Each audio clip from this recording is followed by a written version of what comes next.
Ya, baik, kita lanjutkan untuk memahami karakteristik pada usia remaja. Karakteristiknya biasanya apa yang muncul pada usia ini.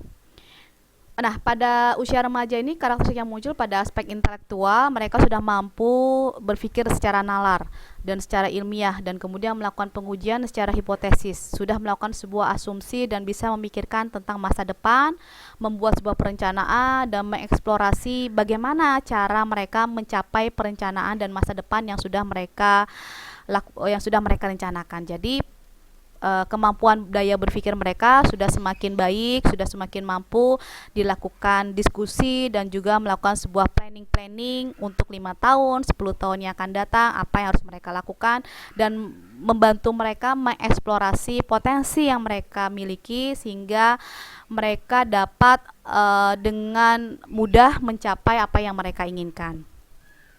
Yang kedua, karakteristik pada remaja ini adalah mereka sudah mampu menyadari proses kognitif itu efisien atau tidak efisien. Mereka sudah mampu permasalahan A apabila dilakukan dengan menggunakan solusi seperti ini apakah efektif? Apakah solusi B ini sudah efektif atau tidak? Mereka sudah bisa mempelajari dan kemudian belajar dari pengalaman-pengalaman yang lalu bagaimana menyelesaikan sebuah persoalan dari trial dan error, percobaan salah dan akhirnya mereka belajar dari kegagalan dan melakukan sebuah pemikiran apakah cara A dan cara B itu efektif atau tidak efektif.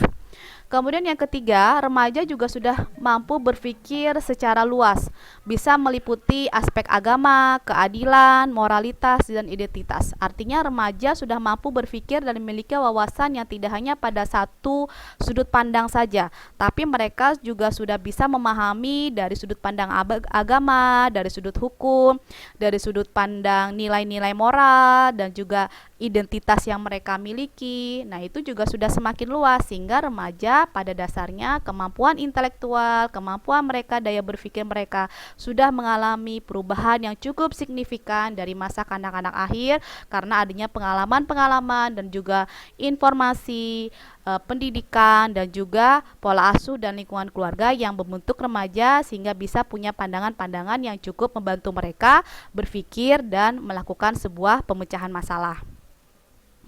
Yang keempat, pada remaja ini pada aspek emosional ya, pada aspek perkembangan emosi mereka, walaupun mungkin dari kajian intelektual mereka sudah mengalami perkembangan yang sangat baik, namun pada masa emosional untuk usia remaja mereka masih sangat labil, mudah terpengaruh, mudah terbawa emosi. Perkembangan emosi mereka cukup tinggi, artinya pengelolaan emosi pada remaja sangat mudah dipengaruhi oleh lingkungan, sehingga hati-hati karena remaja yang mungkin masih mencari identitas pada diri mereka, maka pengelolaan emosi pada usia remaja ini perlu dibantu, masih perlu diarahkan. Artinya jangan juga terlalu dibiarkan remaja mempelajari sendiri ataupun juga mengembangkan kemampuan mereka sendiri, namun tidak adanya bimbingan maupun juga pantauan dari orang dewasa maupun juga oleh orang tua dan pendidik. Karena masih emosional mereka masih berada pada masa puncak. Kemudian yang kelima, pertumbuhan fisik, terutama organ pertumbuhan fisik ya, organ seksual. Nah, ini sudah semakin berkembang, sudah semakin bertumbuh dan sehingga mempengaruhi hormon-hormon pada perkembangan remaja di semakin meningkat dan memacu kemampuan emosi mereka. Mereka akhirnya mengenali cinta, rindu, keinginan untuk berkenalan karena pengaruh perkembangan organ seksual yang akhirnya hormon-hormon dalam pertumbuhan mereka berdampak terhadap aspek emosi maupun perasaan mereka. Nah, dengan adanya perasaan yang muncul pada remaja, maka ini juga masih tetap harus ada pantauan dari pendidik, dari guru, dari orang tua agar perasaan yang mereka miliki ini jangan sampai keliru ataupun juga mengarah ke arah yang negatif. Kemudian yang keenam, perkembangan emosi yang sensitif dan reaktif terhadap situasi sosial emosi bersifat negatif dan temperamental, mudah tersinggung, marah atau mudah sedih, murung. Nah, karena pada remaja ini kan masih perkembangan fisik mereka masih terus bertumbuh dan juga masih perlunya adaptasi dan penyesuaian diri antara pertumbuhan fisik dengan kemudian hormon yang tadi masuk ke dalam aspek perkembangan mereka, maka remaja masih belum mampu mengelola aspek emosi mereka. Mereka akan menjadi cenderung mudah marah, tersinggung, murung, dan lain sebagainya. Namun nanti akan seiring waktu, di atas usia 21 tahun, remaja sudah mulai mampu belajar mengendalikan reaksi-reaksi emosi, sensitivitas yang terjadi pada diri mereka, tentu dengan adanya arahan bimbingan lingkungan keluarga, mampu juga arahan dan juga contoh dari orang tua berikan kepada remaja agar remaja bisa memahami mengapa ini terjadi pada diri mereka, bagaimana cara mengatasinya, apa yang harus mereka lakukan. Nah, ini untuk bisa mereka belajar mengendalikannya, maka tetap harus ada pendamping pada diri remaja. Kemudian yang ketujuh, mencapai kematangan emosional merupakan masa yang sangat sulit bagi remaja. Faktor kondisi sosial emosional, lingkungan keluarga emosional, lingkungan keluarga dan teman sebaya dalam kematangan emosional mereka. Nah, kematangan emosi ini juga merupakan ya tadi ya, karena emosi ini, karena pada masa ini masa yang sangat sensitif,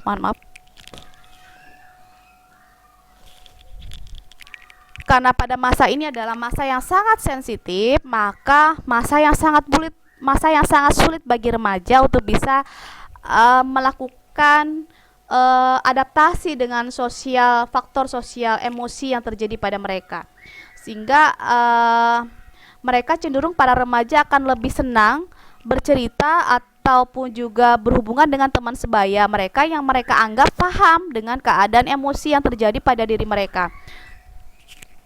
Mereka menganggap orang tua tidak paham dengan keadaan emosi mereka, sehingga inilah yang seringkali terjadi pergejolakan atau sering terjadi konflik antara orang tua dengan remaja, yang dianggap remaja orang tua tidak paham tentang keadaan mereka, di mana mereka masih harus beradaptasi dengan diri mereka, dengan pertumbuhan hormon yang terjadi secara cepat pada diri mereka.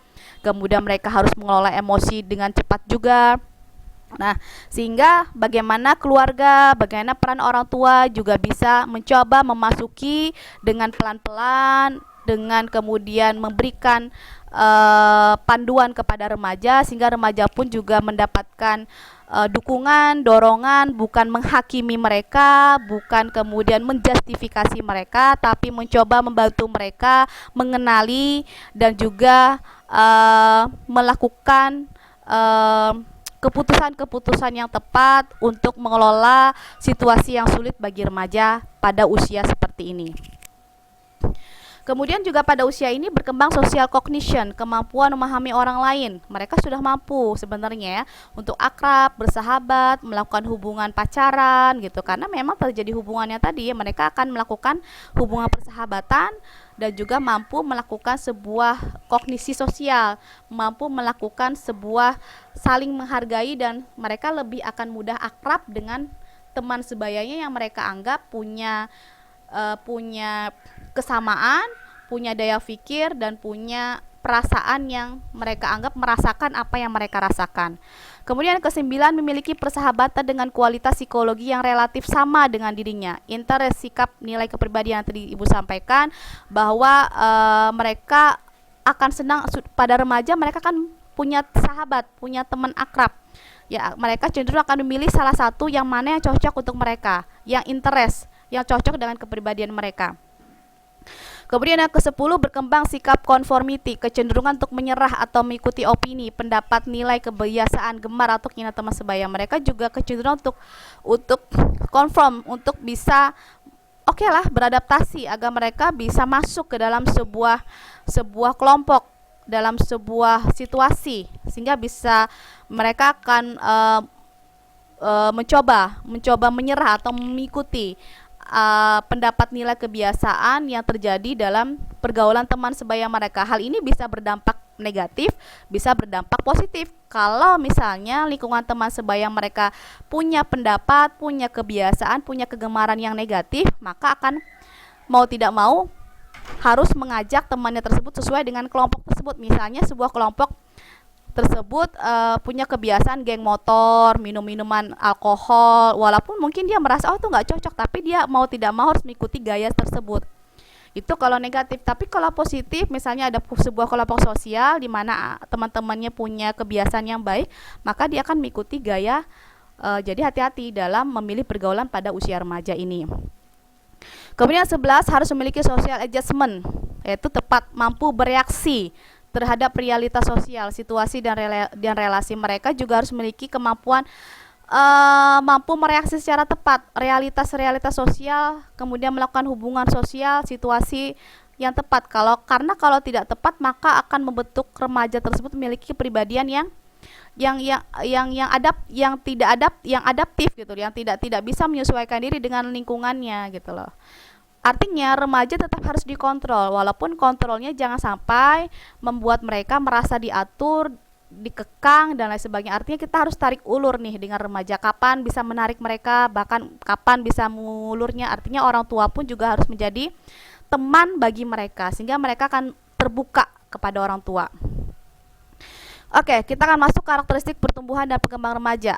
Ya, pertumbuhan fisik pada remaja ini cenderung cepat pada usia ini ya pada usia 11 sampai 14 tahun, di mana terjadi pembesaran payudara pada remaja perempuan dan akan ditandai juga pada remaja laki-laki pembesaran testis, rambut ketiak dan lain sebagainya. Kemudian juga kemampuan berpikir pada tahap awal remaja, mencari-cari nilai dan energi baru, serta membandingkan normalitas dengan teman sebaya, dan kemudian juga mereka sudah mulai tertarik dengan teman sebaya mereka dengan ditujukan bisa menerima atau menolak apabila mereka suka ataupun tidak suka dengan hubungan teman sebaya tersebut. Hubungan dengan orang tua pun juga ini, kalau terjadi hubungan yang harmonis, maka remaja bisa menjadikan orang tua mereka panutan atau menjadi teman bicara untuk mereka. Nah, makanya tadi yang Ibu sampaikan, orang tua harus bisa beradaptasi dengan perubahan remaja pada saat ini. Jangan sampai remaja lepas kendali atau tidak mau